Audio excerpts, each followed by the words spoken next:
पहले इनिंग्स के बाद यही बात की थी कि स्मॉल पार्टनरशिप्स की जो एक तो बड़ी पार्टनरशिप है, पहले 10-15 रन की पार्टनरशिप आप करें, तो देखा कि आपने दूसरी इनिंग में भी हमने वही लैग किया जो हमारी पार्टनरशिप नहीं लगी। और अब 17 रन पे अगर आप 5 विकेटें गिरा देंगे, जिसमें यह है कि ठीक है पिच में बॉल थोड़ा सा ब्रेक हुआ है, लेकिन पिच ने किसी को आउट नहीं किया। हमारी जो शॉर्ट सिलेक्शन थी वो ठीक नहीं थी, वो इस पर हम बात भी कर रहे हैं और हमें इन चीज़ों को बेहतर करना पड़ेगा। अगर हमने मूविंग फॉरवर्ड इस तरह की पिचेस पे खेलना है तो then we have to be have a patience कि हमने किस तरह करना है और किस तरह हमने पार्टनरशिप बिल्ड करनी है।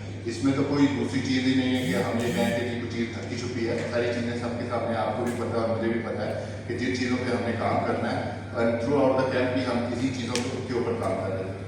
अजहर भाई, आपने क्लस्टर्स में जिस तरह विकेट गिरी, आज भी पाकिस्तान की उसकी बात की, हमने फर्स्ट इनिंग्स में भी देखा था दोनों टीम्स की इसी तरह विकेट्स गिरी। एक पैटर्न डेवलप हो रहा है पिछले एक साल से, जब से पाकिस्तान ने ये स्पिन सर्फेसेस बनाना शुरू किए हैं कि क्लस्टर में विकेट्स गिरती हैं।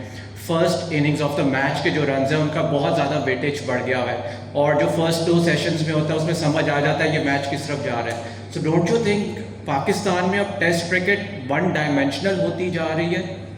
नहीं, अगर आप उसको देखें ऐसा नहीं है, बिल्कुल नहीं है। जो पहली पिचेस थी, अगर आप देखें कि हम जो इंग्लैंड के खिलाफ खेले थे वो पिच यूज हुआ था, उसके बाद जो वेस्ट इंडीज वाली पिच थी उस पर बहुत ज़्यादा स्पिन हुआ है। ये पिच पे अगर आप बैटिंग अच्छी करेंगे, अगर आपने देखा है कि उनके बैट्समैनों ने जिसने बैटिंग अच्छी की है, जिसने अपने आप को अप्लाई किया है और जिसने अपना टाइम गुजारा है, उसके लिए आसान है।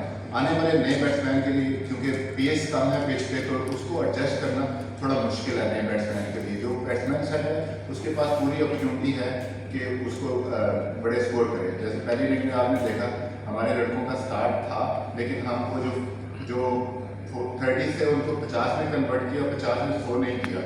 और दूसरी इनिंग में भी आई थिंक अब्दुल्ला और बाबर का जो स्टार्ट था, जो 40-40 उन्होंने किया है, तो एज अ बैटिंग यूनिट और एज अ मैनेजमेंट मैं चाहूँगा कि हम उसको कन्वर्ट करें बड़े स्कोर्स में। तो इसी के ऊपर बात चल रही है। आई नो कि टेस्ट मैच का प्रेशर और सारा कुछ होता है, एक बॉल का गेम है, तो इट्स नॉट ईजी, बट इस चीज़ के ऊपर बात हो रही है कि अगर हमने मूविंग फॉरवर्ड इस तरह की क्रिकेट खेलनी है, then we have to adapt a different shot, the sweep shot, the reverse sweep shot, कि आपकी स्कोरिंग ऑप्शन बेहतर होनी चाहिए। मतलब हमने आज ट्राई किया, लड़के अंदर गए, उन्होंने ट्राई किया। I think it was only pressure at that particular time. जो हमारी टीम में भी बात हुई थी, हमने यही कहा था कि एक सेशन अगर हम खेलेंगे, पूरा सेशन की बात हुई थी, रन की बात नहीं हुई थी कि हमने पूरा सेशन खेलना है। जो हम नहीं खेले उस पर हमने गलतियाँ की हैं। वी गोना डिस्कस दिस, मतलब जो है ना अपनी टीम मीटिंग में दोबारा डिस्कस करेंगे और कोशिश करेंगे। अब हमने बैटिंग तो करनी नहीं है, जो टेस्ट मैच है इसको जो है ना हम जीता जाए इंशाल्लाह। तो बहुत खुशी